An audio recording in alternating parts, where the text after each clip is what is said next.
ብዙዎቻችን የሩታ ነገር ትንሽ ግራ ቢያጋባንም እንኳን ልክ ዳኒ እንዳለው ምናልባት ለአብርሽ አስባ ነው ወይስ ደግሞ አይደለም የሆነ ከጎኑ ያሰበችው ነገር አለ። ምክንያቱም ከፍቅር ጋር ከመሆኑ ከሄርሜላ ጋር ሆኖ ከዛም በኋላ ማድረግ ያሰበችው ነገር አለ ልክ እንዳላት ዳኒ። ይሄ በነገራችን ላይ ያ ብዙዎቻችን ጥያቄ ነው። ገባችሁ አይደል? ሩታ እንዴት አድርጋ ያው ፍቅርን ብትሆን ሌላ ሚስት ናት፣ ያው ሄርሜላን ብትሆን ሌላ ሚስት ናት። ይሄም ማለት በሩታ ተደራቢ ማለት ነው። ጠይብ ይሄንን ነገር ደግሞ ልክ ናትም አይደለችም ለማለት በራሱ ግራ እያጋባን ነው ያለው ማለት ነው። ቅድም ለታ አሁን ጦርነቱ በሄፋ ተጀምሯል።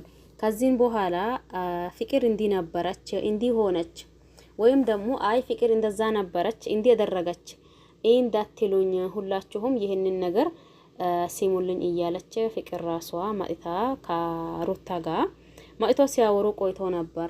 ይሄም ማለት ያኔ ትላንት በተደረገው ነገርና ትላንት በሆነው ነገር እንግዲህስ ምንም ይፈጠር ምንም ይሁን እኔን ከፈለጉኝ እነሱ እኔን ማውራት እንጂ በሌላ ሰው እኔን ማስፈለግ ድረስ የሄዱበት ጥልቀት እኔ ምን እንደሆነ አላቀም። ከነሱ ምንም ነገር እንትን የለኝም።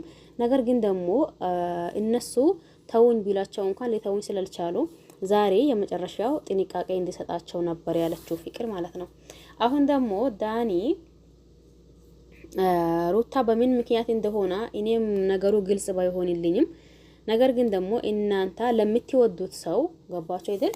እናንተ ለምትወዱት ሰው ዋጋ እንደምትከፍሉና እንዲሁም ደግሞ እናንተ ለምትወዱት ሰው ምን ያክል እንደምታስቡ በአንድም በኩል በሱ እየተረዳኋት ነው እያለ ነው።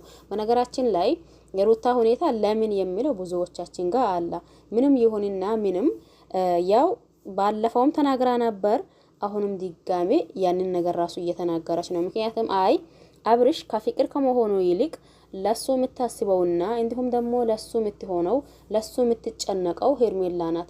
ስለዚህ ከፍቅር ጋር ሆኖ ከማያቴ ከሄርሜላ ጋር ሆኖ ሰላሙን አግኝቶ በሰላም የኖራ ይሻለዋል። ምናልባት እኔ ዙሪያ ያሉት ሰዎች ይረብሹኛል እንዲሁም ደግሞ እኔም ይረብሻዋለሁ ብሎ ፈርቶ ከሆነ ይሄ በጣም ስህተት ነው። እኔ አሁን በእናንተ ፊት ቃል ይገባለሁኝ ከፍቅር ማለት ማናት ከሩታ ቢሆን ምንም አይነት ቅሬታ እንደሌለኝና ምንም አይነት እሱ ከፈለጋት ምርጫዬ ካላት ከሷ ቢሆን እኔም ደስታዬ ነኝ ብላ ስታወራ ሰምታችሁት ነበር። አሁንም ነገሩ እንደዛው ነው። ያው ራሱ እየተደጋገመ ነው ያለው ማለት ነው። ነገር ግን በዛሬው ትንሽ ዳኒ ለየት ያለ ሐሳብ ወይም ደግሞ ለየት ያለ ንግግር የብዙዎቻችንም ጥያቄ የነበረው ነገር ተናግሮታል።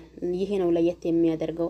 ምክንያቱም ብዙዎቻችን ቆይ ግን ሩታ ትክክለኛ ናት ወይስ ደግሞ በኋላ አብርሽ ወደ ሄርሜላ ሲመለስ እሷ ያሰበችው የሆነ ነገር ይኖራል? የብዙዎቻችን ጥያቄ ነው ማለት ነው።